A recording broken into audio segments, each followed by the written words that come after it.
तो वहीं प्रधानमंत्री नरेंद्र मोदी कल राजस्थान के दौरे पर रहेंगे। इसे लेकर के बड़ी जानकारी सामने आ रही है। प्रधानमंत्री कोटपुतली से चुनावी शंखनाद करेंगे। कोटपुतली में पीएम मोदी जनसभा को संबोधित करेंगे। इसे लेकर तैयारियां अंतिम रूप में हैं।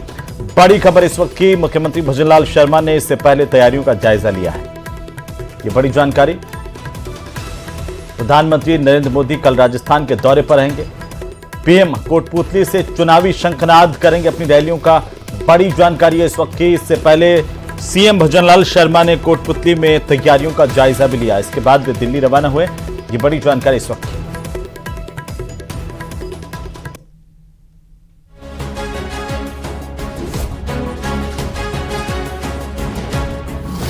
मंगलवार को कोटपुतली दौरे पर रहेंगे पीएम मोदी। पीएम के दौरे से पहले प्रशासन अलर्ट। कोटपुतली के सरकारी कॉलेज में पीएम की जनसभा।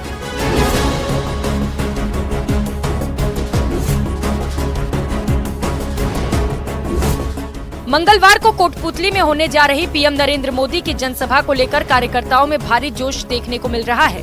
लोकसभा चुनाव से पहले प्रदेश में पीएम मोदी कोटपुतली से अपनी पहली जनसभा करने जा रहे हैं। पीएम जयपुर ग्रामीण से बीजेपी प्रत्याशी राव राजेंद्र सिंह के समर्थन में जनसभा करेंगे। उनकी जनसभा से पहले सभी तैयारियां पूरी कर ली गई हैं। प्रशासन अलर्ट मोड पर है। एसपी ने सुरक्षा के मद्देनजर आदेश जारी कर दिया है, जिसके तहत हाईवे पर ट्रैफिक पूरी तरह से रोक दिया जाएगा। जयपुर दिल्ली हाईवे पर ट्रैफिक डाइवर्ट किया जाएगा।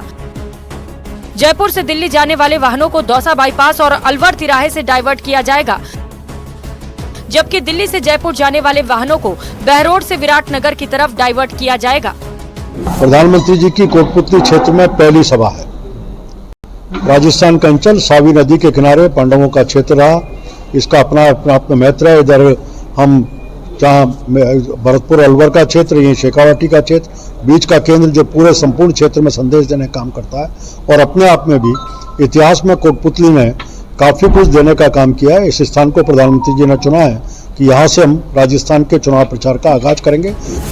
कोटपुतली के अलावा पीएम मोदी का चूरू दौरा भी प्रस्तावित है। सूत्रों की माने तो 5 अप्रैल को पीएम मोदी बीजेपी प्रत्याशी देवेंद्र झाझड़िया के समर्थन में जनसभा कर सकते हैं। पीएम मोदी के दौरे को लेकर प्रदेश में कार्यकर्ताओं में उत्साह का माहौल है। मोदी जी का 5 तारीख का प्रस्तावित दौरा चूरू में है। अभी पीएमओ से कंफर्मेशन नहीं आई, पर हमने प्रार्थना की है कि वो चूरू में दौरा करे। कल इस पर हमारी प्रदेश अध्यक्ष और मुख्यमंत्री जी से चर्चा हुई है। अब कुछ ही देर के अंदर वहां से कार्यक्रम आने के बाद अधिकृत रूप से आपको सूचना दे देंगे।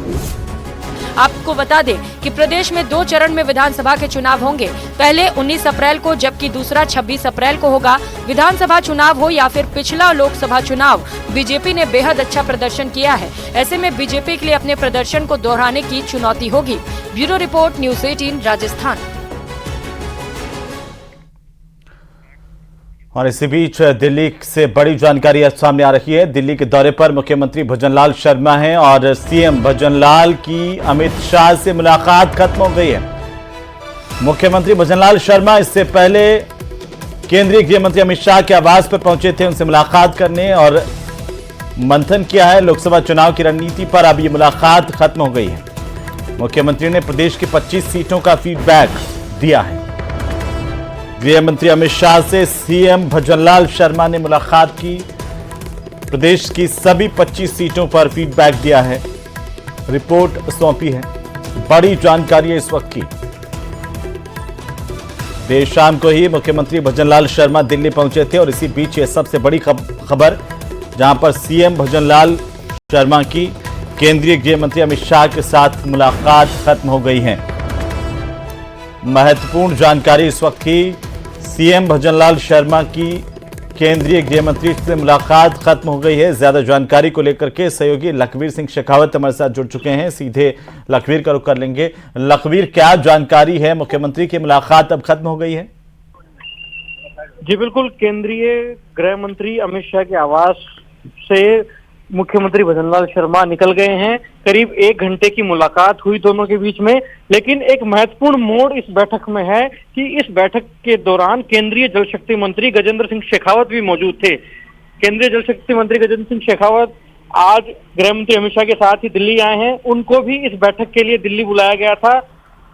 इस बैठक से जब पहले गृह मंत्री अमित शाह निकले हैं, उसके बाद मुख्यमंत्री भजनलाल शर्मा और केंद्रीय जल शक्ति मंत्री गजेंद्र सिंह शेखावत की अलग से मंथन हुआ है, क्योंकि जिन चीजों पर मंथन किया गया कि आखिरकार कैसे 25 की 25 लोकसभा की सीटें राजस्थान में फतह की जाए, क्या कुछ रोड मैप हो, उस पर इन दोनों नेताओं ने अलग से बैठकर भी रोड मैप बनाया है कि आखिरकार क्या क्या कठिनाई आ रही है और उनका क्या कुछ तोड़ रहे।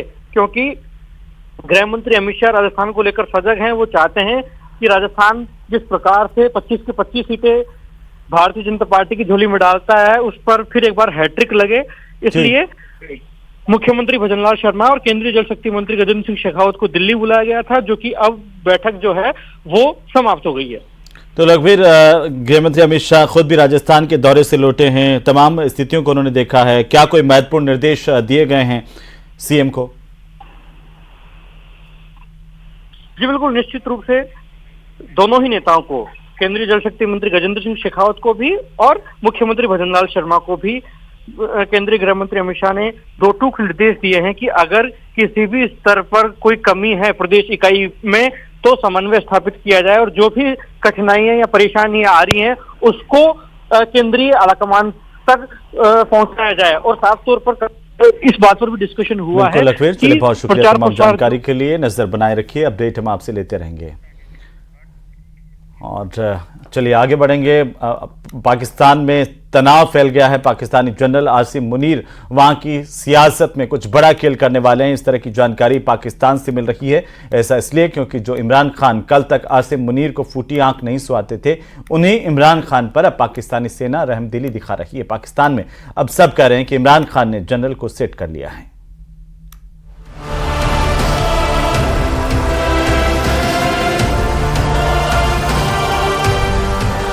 पाकिस्तानी सेना ने शतरंज की बिसात बिछा दी है।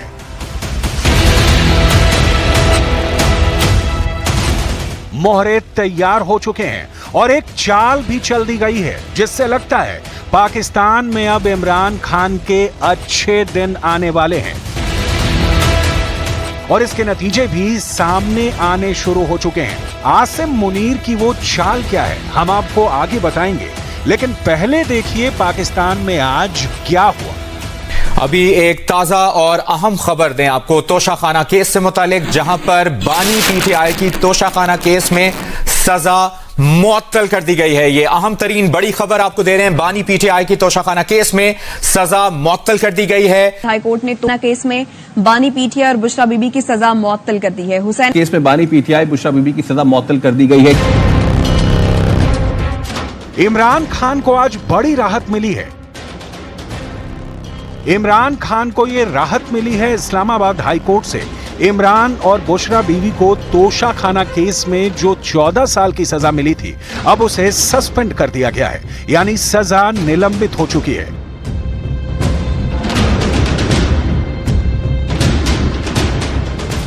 पाकिस्तान में आम चुनाव से चंद दिन पहले 31 जनवरी को इस्लामाबाद की जवाबदेही कोर्ट ने इस केस में दोनों को सजा सुनाई थी। अब पाकिस्तान में नई सरकार के गठन के बाद दोनों को बड़ी राहत मिली है।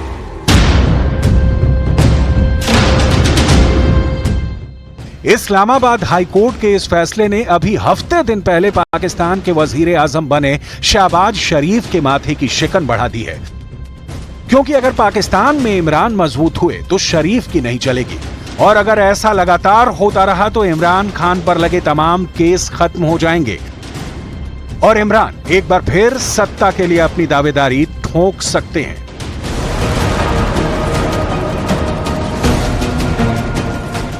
सेना ने इमरान को सत्ता से रोकने के लिए हर हथकंडा आजमा लिया। चुनाव आयोग ने उनकी पार्टी तक की मान्यता को खत्म कर दिया। नतीजों के ऐलान में 4 दिन का वक्त मिला, लेकिन फिर भी पाकिस्तान की जेल में बंद इमरान खान की पार्टी की तरफ से समर्थित निर्दलीय उम्मीदवारों ने 101 सीटों पर झंडा गाड़ दिया। नतीजों ने साबित कर दिया कि पाकिस्तान में इमरान का जलवा अभी भी बरकरार है। जेल में बंद इमरान के इस जलवे को देखते हुए पाकिस्तानी जनरल आसिम मुनीर भी चकरा गए। इमरान की सजा सस्पेंड होने के फैसले से एक बात तो साफ हो चुकी है कि आसिम मुनीर पाकिस्तान की राजनीति में कुछ बड़ा करने जा रहे हैं। क्योंकि ये बात दुनिया का हर मुल्क जानता है कि वहां सेना ही पर्दे के पीछे से चाल चलती है और वहां की सरकार सिर्फ मुखौटा होती है। अब समझिए आसिम मुनीर के दिमाग में क्या चल रहा है, उनका प्लान क्या है। सूत्रों से मिली जानकारी के मुताबिक आसिम मुनीर को शरीफ भा नहीं रहे, इसीलिए सेना ने पाकिस्तान की राजनीति में नई बिसात बिछाई है। मोहरे हैं इमरान खान और शहबाज शरीफ। सेना के जनरल्स ने शहबाज शरीफ को कमजोर करने के लिए इमरान के पुराने गुनाहों को माफ करना शुरू कर दिया है, जिसकी पहली कड़ी पूरे पाकिस्तान में हंगामा मचाने वाला तोशाखाना केस में इमरान की सजा को सस्पेंड करना है। पाकिस्तानी मीडिया के मुताबिक अभी कुछ दिन पहले ही इमरान खान ने दावा किया था कि 5 महीने में शहबाज शरीफ की सरकार गिर जाएगी और वे बहुत जल्द रिहा हो जाएंगे। तोशाखाना मामले में फैसला लिखा जा चुका है और उसकी सुनवाई मात्र औपचारिकता है। और अब इमरान खान की भविष्यवाणी आज सच साबित हो गई जब उनकी सजा को सस्पेंड कर दिया गया। तो क्या आसिम मुनीर और इमरान खान में डील हो गई, इसीलिए इमरान का कॉन्फिडेंस इतना बढ़ा हुआ है? पाकिस्तानी मीडिया के मुताबिक इमरान ने यह दावा भी किया था कि इस केस से जुड़े हर मामले में हेरफेर की गई है, लेकिन अब सच्चाई सामने आ रही है। इस मामले में पाकिस्तान की तत्कालीन केयरटेकर सरकार और चुनाव आयोग भी शामिल था। हुआ यह था कि 31 जनवरी को अदालत ने इमरान खान और उनकी पत्नी को तोशाखाना मामले में 14 साल की सजा सुनाई थी और यह वो वक्त था जब पाकिस्तान में आम चुनाव होने थे।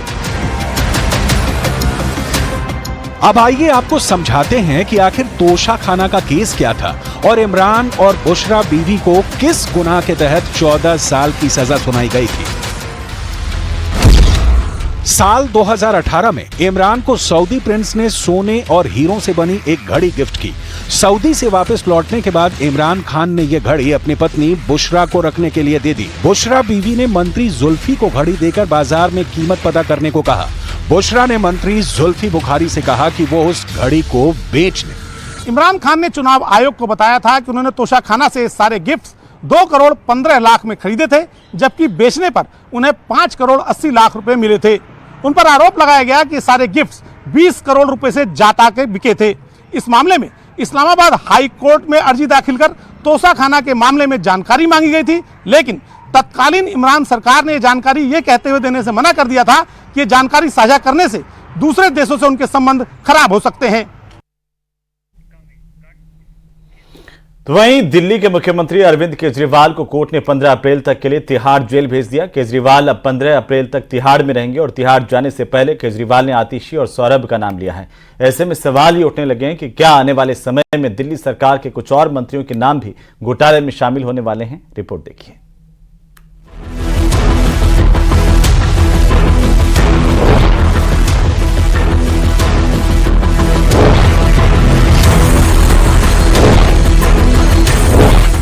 दिल्ली के राउज एवेन्यू कोर्ट से तिहाड़ जेल की ओर जाते इस वाहन को बहुत गौर से देख लीजिए। इस जेल वाहन में कोई सामान्य कैदी नहीं, बल्कि दिल्ली के सीएम अरविंद केजरीवाल बैठे हैं। जेल जाने से पहले कोर्ट में जो कुछ हुआ उसे सुनकर आप दंग रह जाएंगे, क्योंकि केजरीवाल जब जब जेल गए आम आदमी पार्टी के 2 नेता आतिशी और सौरभ भारद्वाज ने ही मोर्चा संभाला और इन दोनों का नाम केजरीवाल ने पूछताछ में लिया है। क्या है सौरभ भारद्वाज और आतिशी का शराब घोटाले से कनेक्शन? क्यों लिया केजरीवाल ने आतिशी और सौरभ भारद्वाज का नाम? कौन है शराब घोटाले का आरोपी विजय नायर, जिसके बारे में केजरीवाल ने बताया कि वो उन्हें नहीं आतिशी और सौरभ भारद्वाज को रिपोर्ट करता था। जेल जाते जाते केजरीवाल ने क्या कोई बहुत बड़ी सियासी चाल चली है? इन सबकी डिटेल आपको आगे दिखाएंगे। अभी केजरीवाल की जेल यात्रा की फुल रिपोर्ट। कोर्ट में आज जबरदस्त जिरह हुई।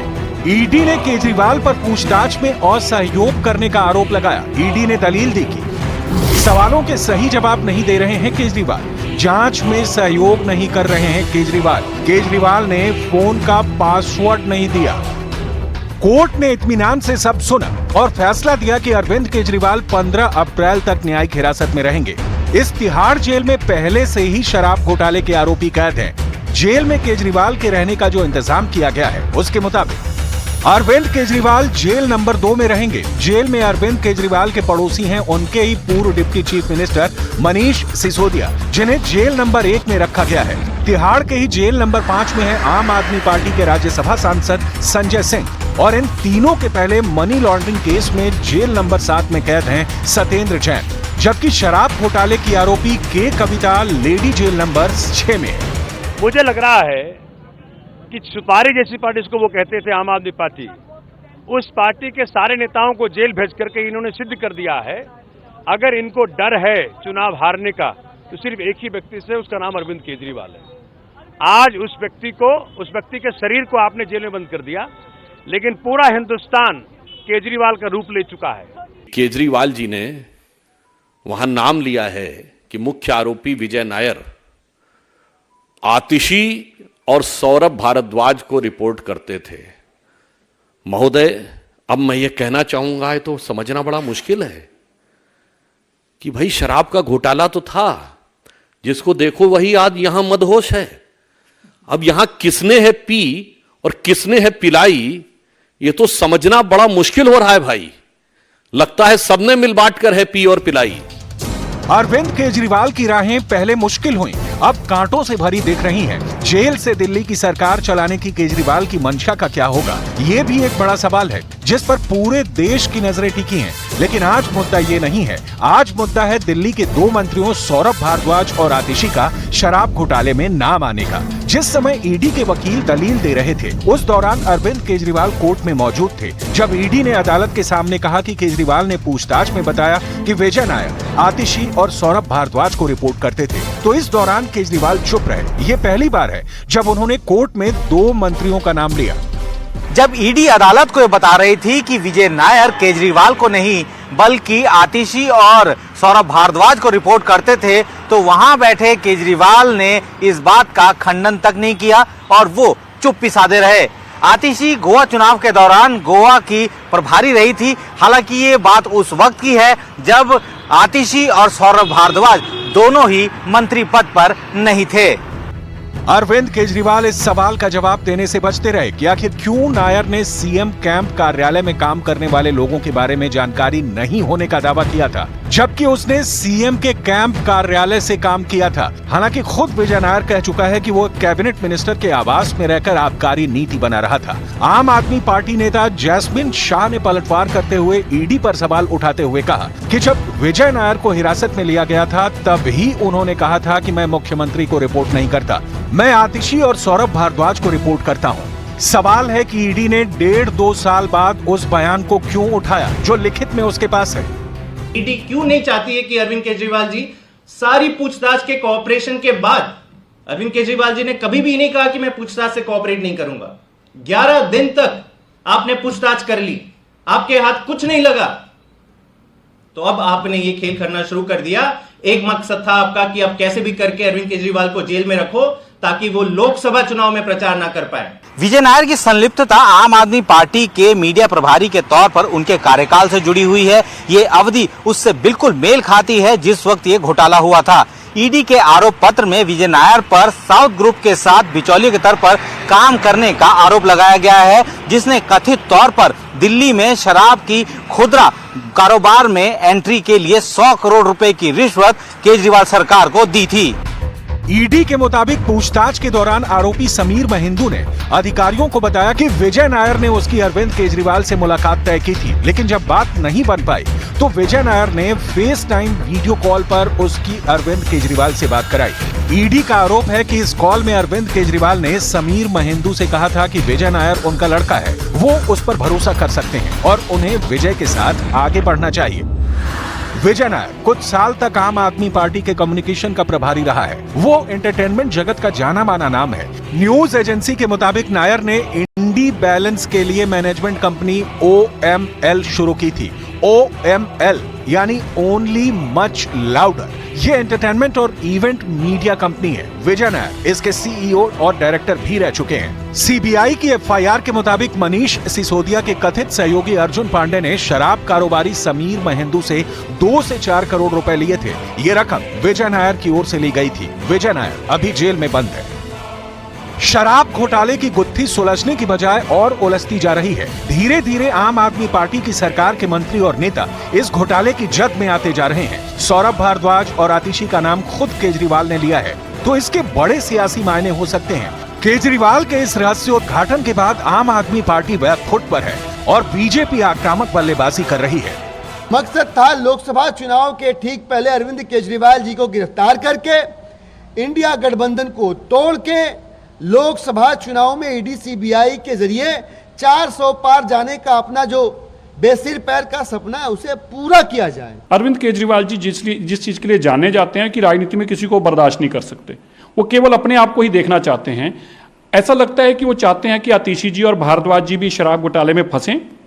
वो चाहते हैं कि ये भी किसी तरीके इस दायरे में आए ताकि ये मुख्यमंत्री बनने का सपना ना देख पाएं। इस बीच केजरीवाल ने तिहाड़ में वक्त काटने के लिए 3 किताबों को अपने पास रखने की अनुमति मांगी है। पहली भगवत गीता, दूसरी रामायण और तीसरी किताब है how prime minister decide. Kejriwal के पास तिहाड़ जेल में पढ़ने के लिए बहुत समय है, लेकिन अपने 2 और मंत्रियों का शराब घोटाले में नाम सामने आने के बाद आम आदमी पार्टी के भीतर ही भूचाल मचने की संपूर्ण संभावना है। हालांकि कानूनी पक्ष ये भी है कि जेल में रहते हुए अरविंद केजरीवाल के लिए कोर्ट से राहत मिलने की अब संभावना ज्यादा रहेगी, जो कि ईडी की कस्टडी में रहते सरल नहीं था। और इसी बीच भरतपुर से बड़ी खबर मिल